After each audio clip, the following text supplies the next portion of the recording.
Good day, Ma'am and Sir. My name is Wilma Guerrero Apostol, 39 years old, from San Isidro Jones, Isabela, Philippines. College graduate, married, and blessed with 2 children, a daughter and a son. The name of my daughter is Janine Pearl Apostol, 17 years old, and the name of my son is Jan Russell Apostol, 11 years old.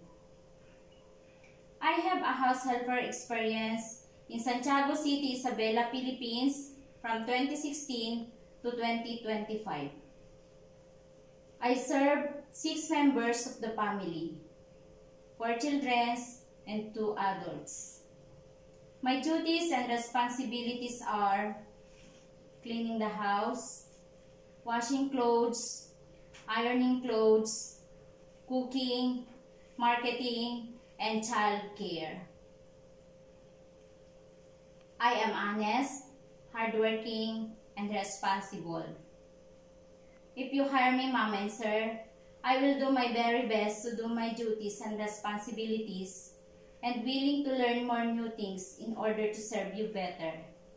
Thank you and God bless.